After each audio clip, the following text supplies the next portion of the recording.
So, apparently the government is coming back on. Like the government shutdown is about to be over with. So I wanted to take this time to talk to you because there's so much talk about food stamps and SNAP benefits and these benefits and those benefits. And a lot of people, I've been listening to different people that have chosen to go back to America.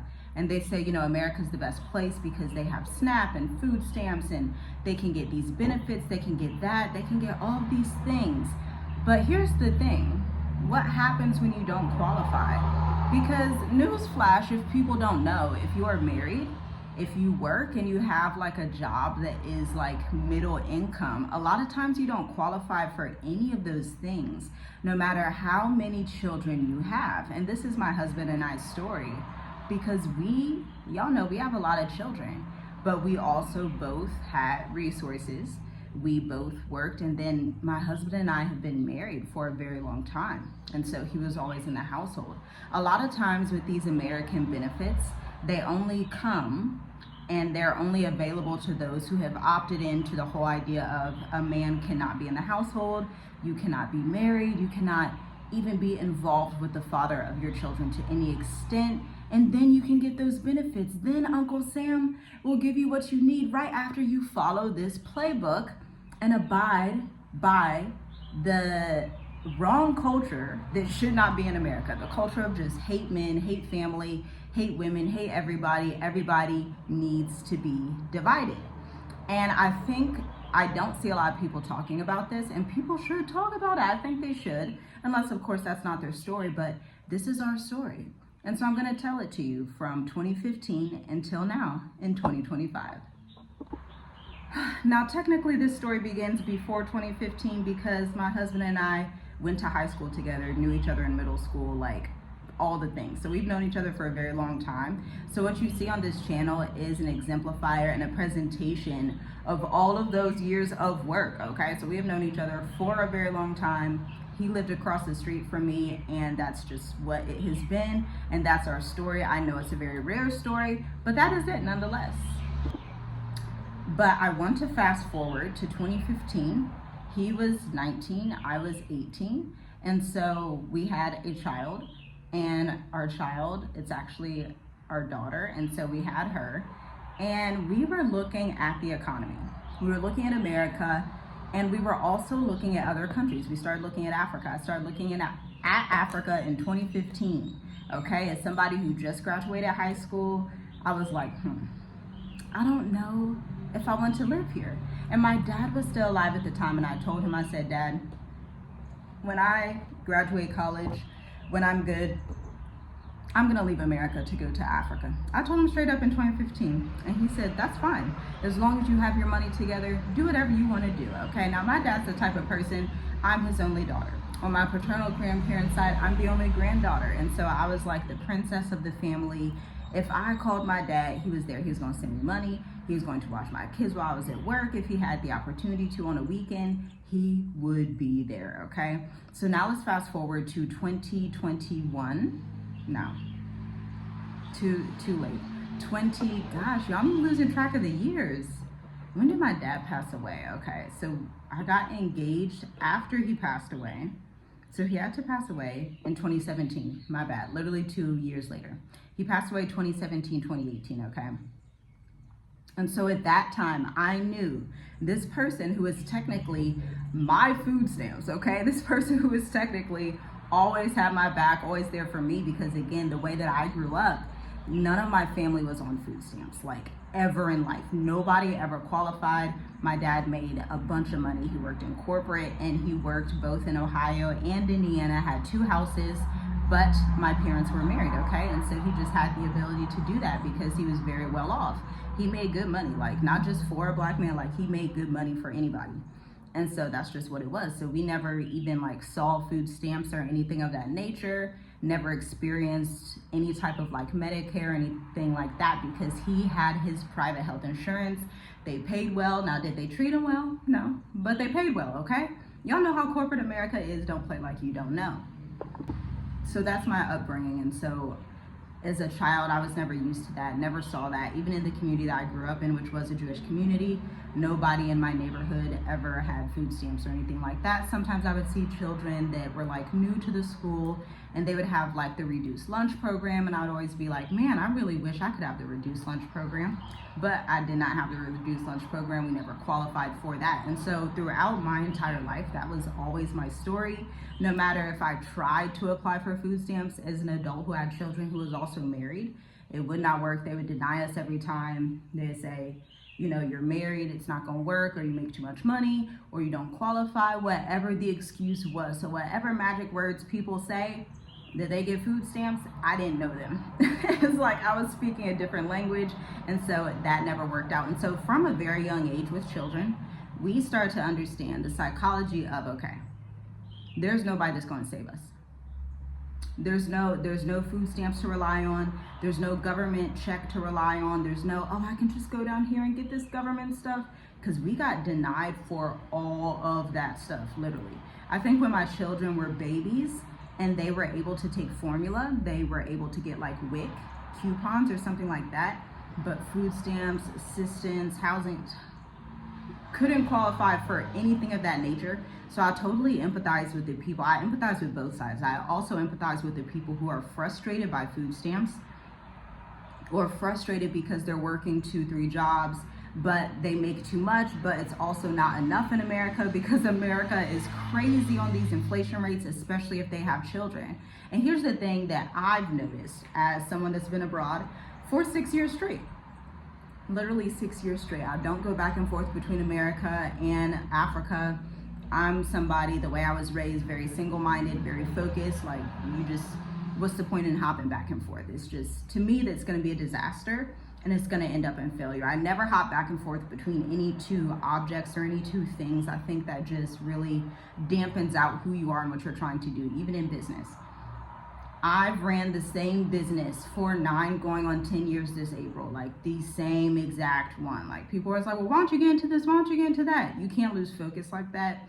I'm a strong believer in niching down and staying focused on what you've been given before moving to the next thing. And so our psychology, my husband and I, our psychology is, okay, America really doesn't give us much of any type of benefits. To be quite honest, it started to seem like, okay, America, what's really the point of living in this country? It's not very beneficial.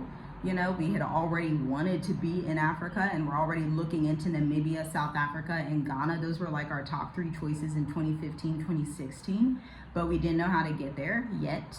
And so we just, you know, sat on it, started planning, both working, whatever. Well, I wasn't working outside the house.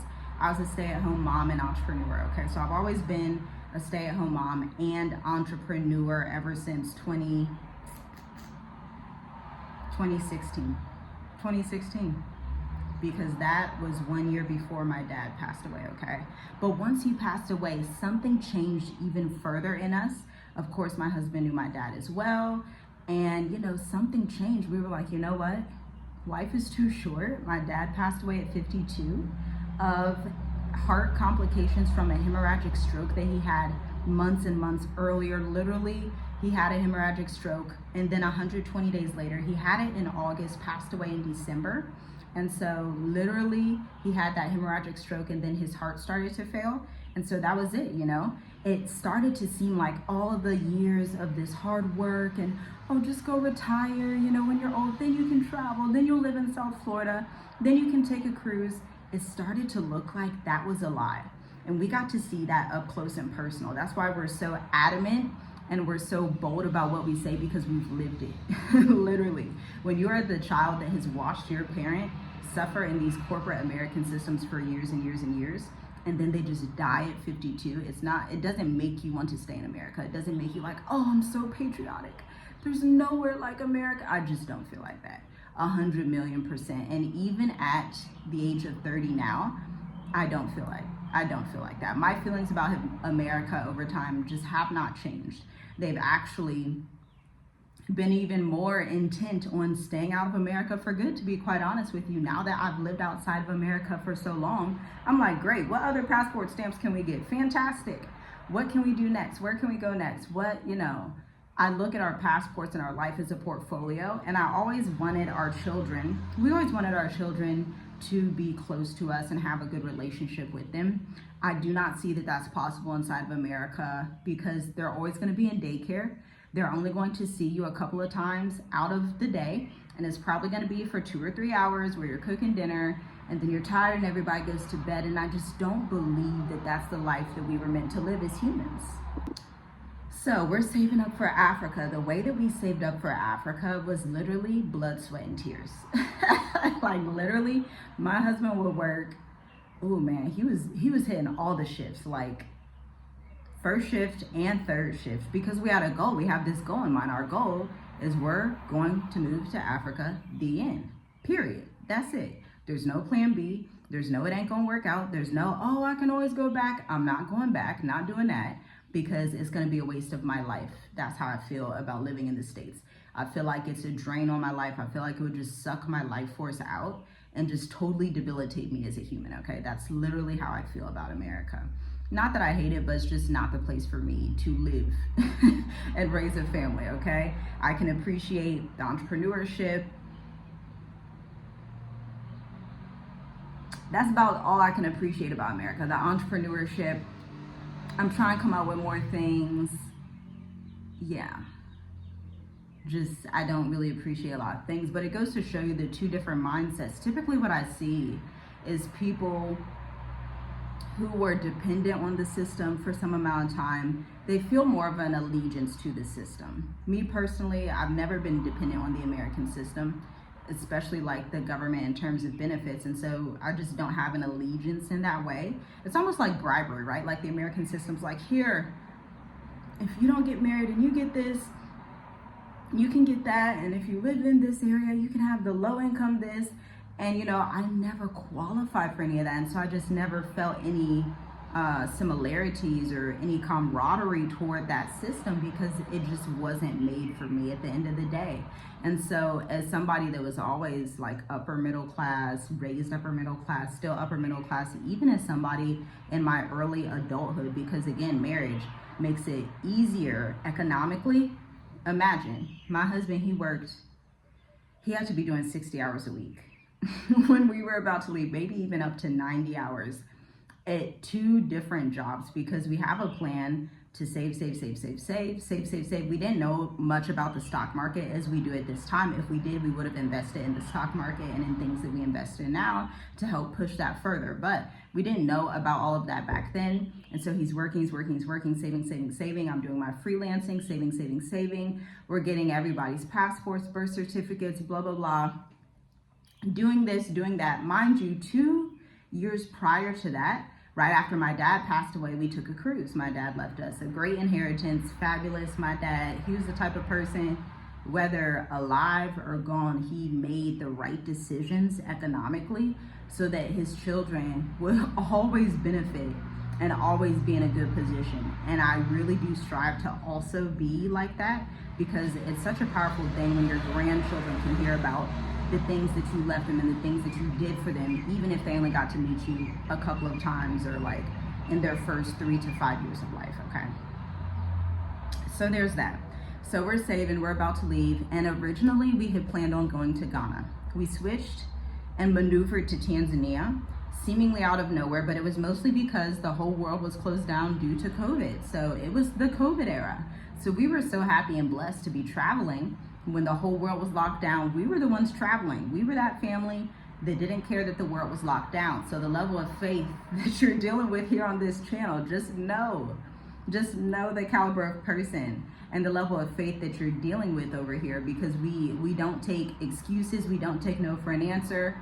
We're just very much adamant. Once we have a vision that has been gifted by the Most High, we execute, trying to do it flawlessly. And it was just a fantastic time. Like, I look back on those days, like, I'm so glad we did that. It was such a vibe. If y'all remember 2020, 2021, it was literally such a vibe to just travel the world, and people were just kind of looking at you because you got a mask on and you just traveling. They're like, oh, you're going to the only country that's open right now, which was Tanzania.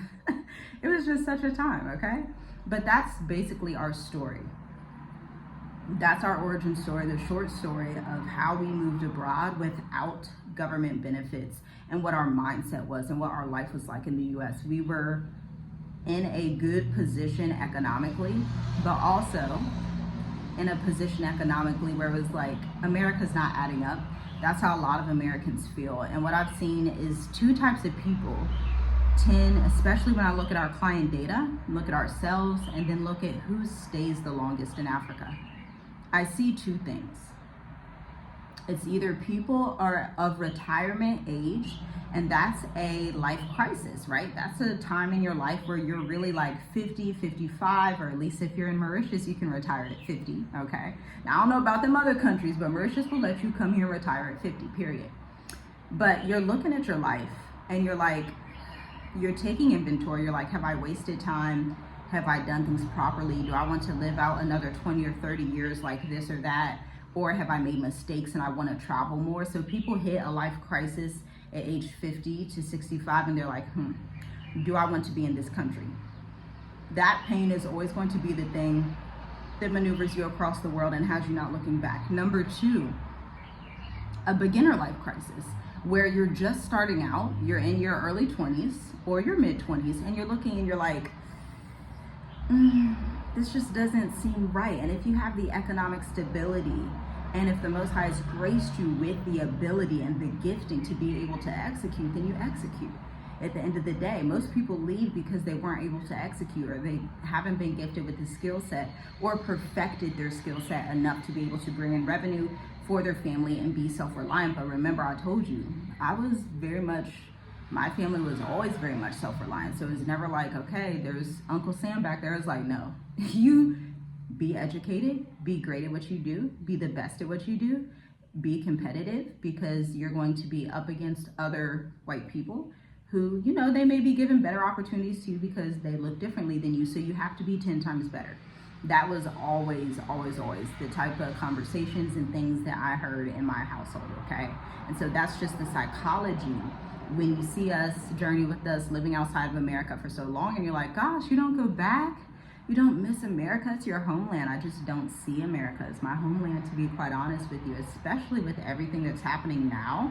Project 2025, I mean, it was bad enough in 2020. But Project 2025 that has basically been fully executed, which most people don't even realize. Again, the way I was raised, avid reader, avid researcher. So I look at the Project 2025 chart. I look at the things people don't look at, and I'm like, this is chaos. This is literally going to be like 1930s in Germany. And if you don't remember history class, you may want to brush up on history, friends. Now, my husband's mom passed away much earlier than my dad did. He was 9 years old. And so he also has that point.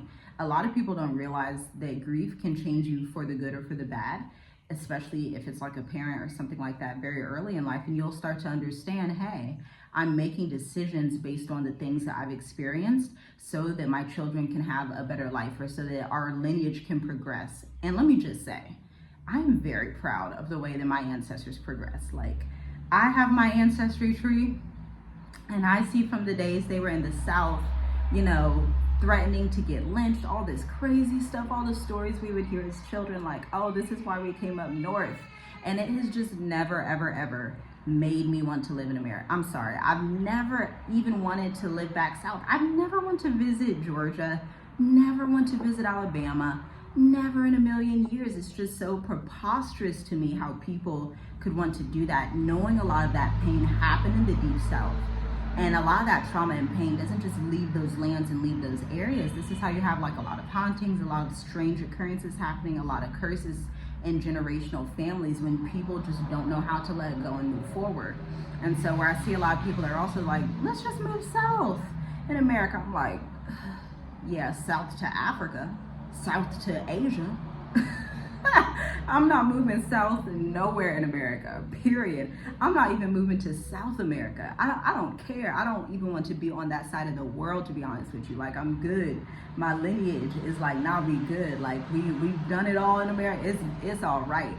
Because my ancestors and my family, they paved the way. Like, they were able to get in the best schools. They were able to compete at these very high levels with the different demographics. But I don't believe that they were meant to stay there forever. I don't believe that you should have to continuously be in that stressful competing with certain demographics in America that everybody knows that's the majority in order to prove yourself. I don't think that that's the right way to live. I also don't think going backwards is right. I don't think it's right to go down and go live in Alabama where, you know, so-and-so is lynched, and like, I'm not doing that. I'm not doing that, because I have family members that were lynched in Alabama. I'm gonna let you know, I'm not doing it. I'm 100%, I'm not doing it. No, to me, that would be crazy to me. And so our children, they also reap the benefits of this forward thinking that we have. Now, it's not just us that thinks like this.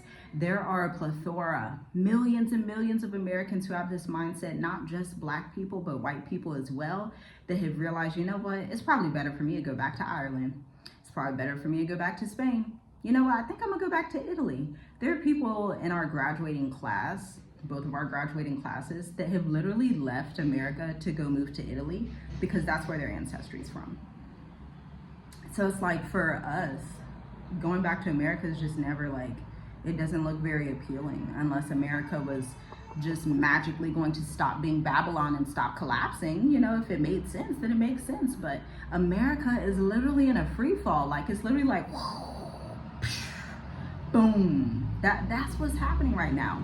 And so to me, to us, even to our children, they have no desire to live in America. They know that they're American, they have US passports, and they can reap the benefits of visa-free countries, and that's the extent of being an American. You can be glad that, you know, your ancestors fought in some of these wars, and, you know, they progressed and made a lot of things possible for us and got into certain systems that most Black folks weren't even allowed to get in. And so, you know, we're thankful for those things because those things brought us to where we are today. But will we be going backwards for our lineage? Oh no. Our lineage is going to continue being nomadic, continue living in whatever territory that we feel called to, and continue manifesting the abundance and the greatness and the prosperity that the Most High has given us, just like our forefathers, Abraham, Isaac, and Jacob. Just like Daniel in the lion's den, who had the audacity to believe that Yahushua would be there for him and save him in the lion's den and the fire. America literally feels like an inferno that just will not stop setting ablaze everybody that's in it. Doesn't matter Black or white anymore. Doesn't matter Korean. I was telling y'all the other day, or maybe I was saying that on members only. Korean Americans are now leaving America. Korean Americans, young Korean Americans in their 20s and 30s, they're like, hey, I wonder about my Korean culture. I need to go back to South Korea. Hey, Korea's cheaper. Why don't I just go live in Korea? The American dream is over for Americans and everybody else. The American dream has slid down and exploded. But let's be honest, if you follow economics, especially since the 60s, then you know the American dream was dead in the 80s.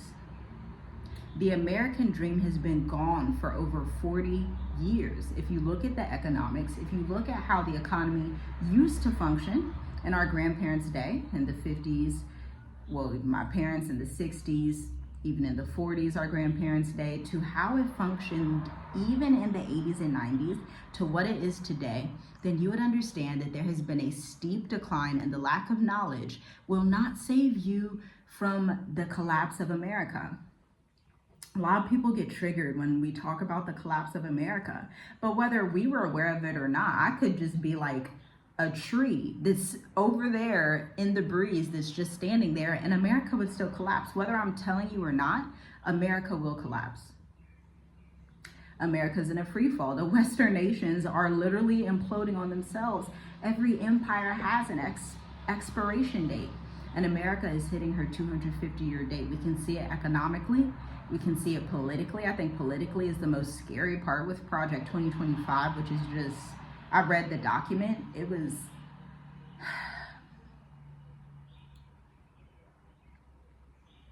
sip my tea, even though it's coffee. This is why reading is so important. Reading is so fundamental.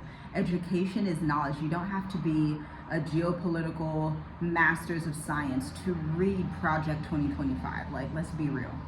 You don't have to have a PhD in finance to understand economics. At some rate, you need to value education just for your own self and your own family so you can understand the times that are coming. It doesn't help you to be foolish. In a Hosea, it actually says, Hosea 7:14, the people perish for the lack of knowledge. And perish, a synonym for perish is to die, to not be around anymore, to just crumble and fall. The people perish, fall, die. They come out of existence due to a lack of knowledge. And so it's time to start asking, what knowledge do I need? What am I listening to that does not align with my values? I know something about us. We don't listen to things that don't align with our values, or if we do listen to it, it's just for the purpose of just hearing it and not really taking it just to hear different points of views. I know our clients, like I was saying earlier, most of them, they're at either the midlife crisis or the beginning life crisis, where it's like, okay, I have to find opportunity ahead of me if I'm younger. If I'm middle-aged or I'm getting into retirement age, I have to reflect and audit my past decades on earth, especially there in America, there in the UK. I have to audit and see, do I believe this message still? Is this still where I'm being led? Is this still where the Most High wants me? Is this still going to functionally be of value and add value to my life? If not, then it's on you to change and shift your trajectory. Make that decision for yourself, because you have been given free will. You have been given the ability, and it's just based on your level of faith. But remember, faith without works is dead. So shalom, shalom. I'll see you in the next video. I want to share that. I haven't shared our origin story in years. This channel has been around since 2019. We started filming our exodus out of America while we were still in Columbus, Ohio, actually. If you were to go back on this channel, you would find those very first videos. You would see our family, like all of that, like my granny. You would see all of that on the channel. We filmed all of that. I'm so glad that we document everything. Documentation is super important to us on our journey. As you guys know, we are Journey With Us. We literally document like everything. There's footage you guys have not seen and probably never will see, because we document so much. And again, that's also probably due to my childhood, because my aunt would come over, and they lived in like North Columbus, and she would come over with these scrapbooks and all these pictures of the family, and she would just document everything. And so I just kind of picked that up as a child, just document and photo, take pictures of everything, save it, because those are memories that you're gonna regret not having. Shalom, shalom. See you in the next video. Hit the like button, share with 50 people, and I'll see you in the next one.